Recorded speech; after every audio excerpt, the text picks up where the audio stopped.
Bloomberg Audio Studios. Podcasts, radio, news. Good morning, I'm Nathan Hager. And I'm Karen Moscow. Here are the stories we're following today. Karen, we begin on Capitol Hill, where debate continues on President Trump's $3.3 trillion tax and spending cut bill. Senators have been up all night and into this morning voting on amendments to the legislation, including clean energy and Medicaid provisions that could upset fiscal conservatives. But Kansas Republican Roger Marshall says he is confident the bill will get over the line. I sure think we do have the votes. I think we cannot let this moment pass to have the largest tax savings in American history. The average American family back home is going to save $1,000 a month. But Democrats like Mark Kelly of Arizona are trying to slow the process. We'll be here as long as it takes for us to show the American people that this is bad policy. This is going to kick 17 million people off of their health care to give a big, giant tax cut to the wealthiest Americans. Well, right now, 8 Republicans are holding out their votes on the bill. 2 of them, Rand Paul and Tom Tillis, are solidly against it. Senate Majority Leader John Thune can afford to lose only one more and advance the bill back to the House before President Trump's July 4th deadline. Meanwhile, Nathan, a new analysis of the Senate's tax cut bill points to a potential benefit gap in the legislation. Economists at Yale University's Budget Lab have found the bill would cost the bottom 20% of taxpayers an average of $560 a year, while the top 20% would see a boost of $6,055.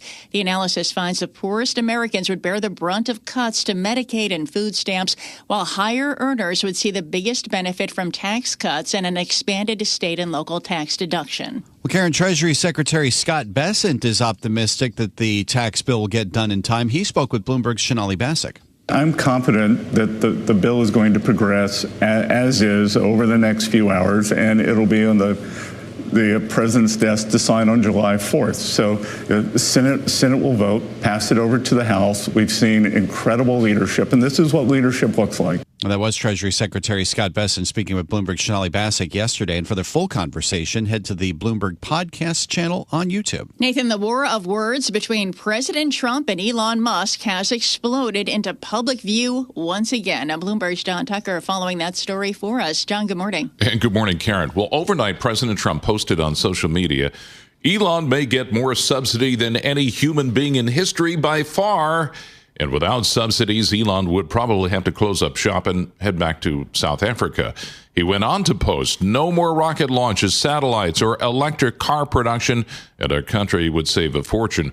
Perhaps we should have Doge take a good hard look at this. Well, this all comes after Musk slammed the Senate's latest version of Trump's multi-trillion-dollar tax bill, warning that cuts to EV and other clean energy credits would be incredibly destructive to the country. And not to be outdone, Musk is threatening to target nearly every sitting Republican in Congress who has signaled support for President Trump's multi-trillion-dollar tax bill. Members of the GOP may be asking themselves who they're more afraid of, the President of the United States or the world's richest man. And for now, investors are the ones suffering. Pre-market, the shares of Tesla, they are most active right now, down 4.5%. In New York, I'm John Tucker, Bloomberg Radio. All right, John, thanks for that. Now the latest on the trade front. Bloomberg News has learned that the European Union may be willing to accept a trade arrangement with the U.S. ahead of President Trump's deadline. Let's go to London, get the latest with Bloomberg's Ewan Potts. Good morning, Ewan. Nathan and Karen, it's the world's most important bilateral trading relationship. And now Bloomberg has learned that the European Union is willing to accept a trade arrangement with the US that includes Donald Trump's universal 10% tariff on many of his exports. But it does want lower rates on key sectors, including pharmaceuticals, alcohol, semiconductors, and commercial aircraft. We're told the European Commission views the deal as slightly favouring the US, but it's still something that it could agree to. Without a deal, it's just 8 days until all European Union exports are set to be hit with a tariff of 50%. In London, I'm Ewan Potts, Bloomberg Radio. Ewan, thanks. Meanwhile, President Trump is threatening to ramp up tariffs on Japan. And we get more with Bloomberg trade czar Brendan Murray. He's kind of calling Japan's bluff here and saying, you won't take our rice exports, therefore you're just going to have to accept the reciprocal tariff that I'm going to impose on you. Now, whether that's going to motivate Japan to get a better offer on the table between now and July 9th is a whole nother question, and people would doubt that Japan is going to cave on that. The big issue for Japan is getting around those 25% auto tariffs. Japan is obviously a big exporter to the U.S. of automobiles, and something like 80% of the U.S.'s trade deficit with Japan is tied to automobiles. So Trump really wants to bring that down, and Japan is not willing to give that up very easily. Bloomberg's Brendan Murray says talks between the U.S. and Japan are expected to continue despite the president's latest threat. All right, Karen, let's turn to markets now. The S&P 500 is coming off its best quarter since 2023 as we head into the second half of this year.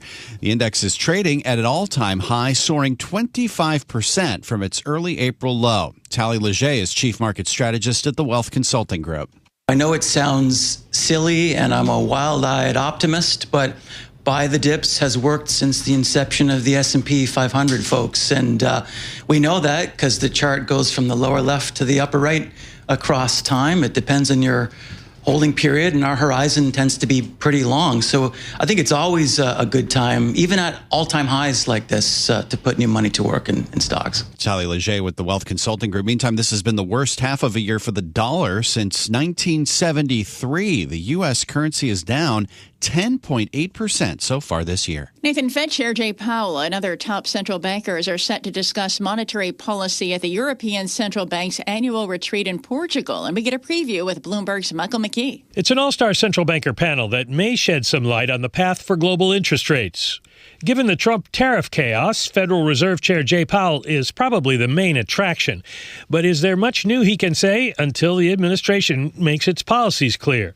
In Japan, Kazuo Ueda is trying to navigate a tricky corridor, raising interest rates while trying to keep the economy on course.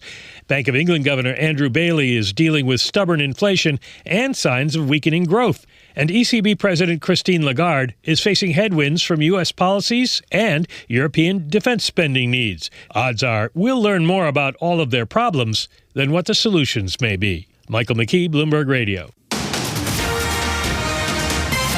Time now for a look at some of the other stories making news in New York and around the world. And for that, we're joined by Bloomberg's Michael Barr. Michael, good morning. Good morning, Karen. A jury returns to deliberate for a second day today at the sex trafficking trial of music mogul Sean Diddy Combs. Yesterday got off to a rugged start.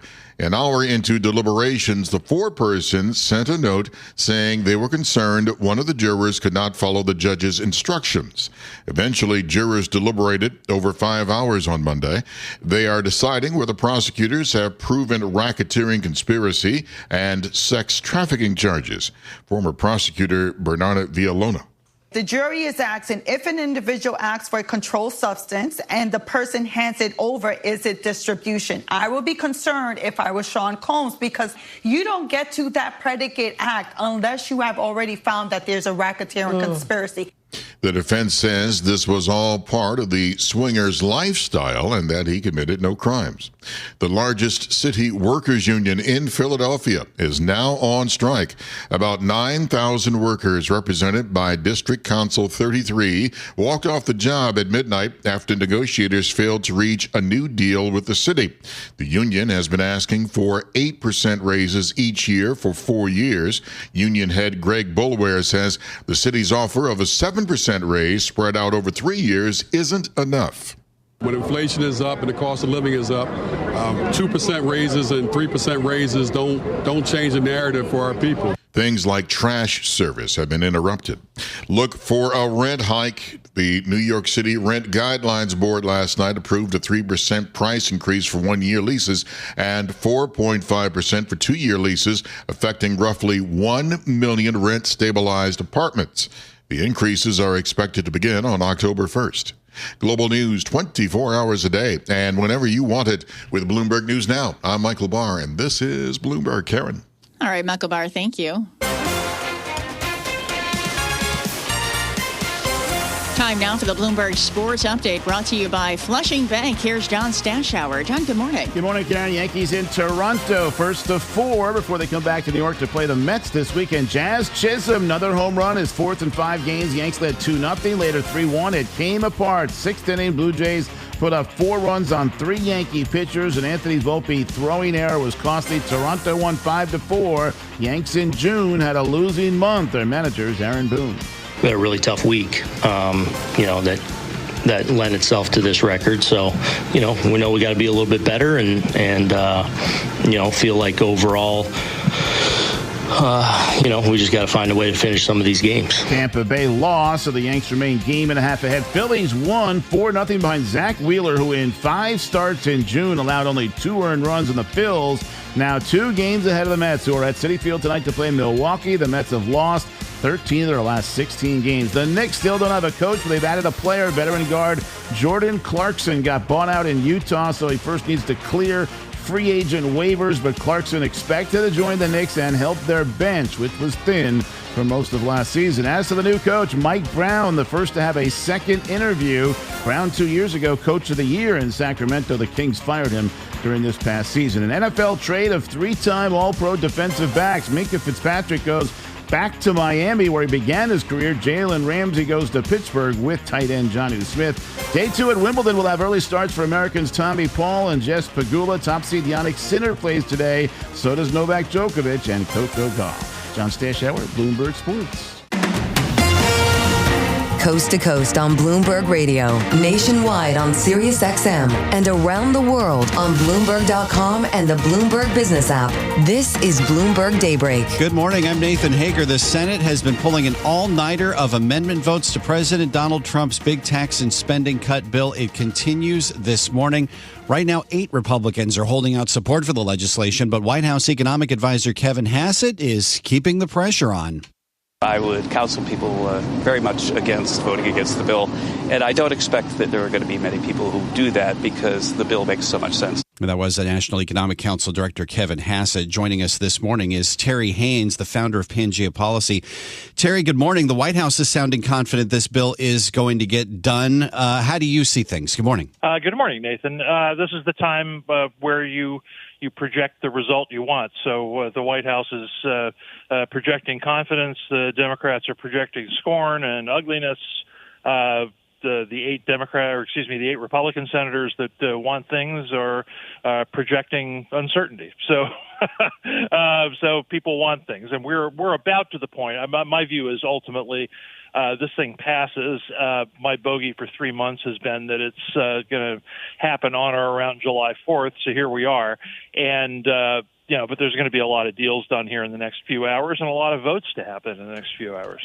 How do you see those deals shaking out? There's been a lot of focus, particularly on the clean energy tax credits, the cuts to Medicaid. How could this bill reshape? Do you see significant reshaping to the legislation? Well, I don't see significant.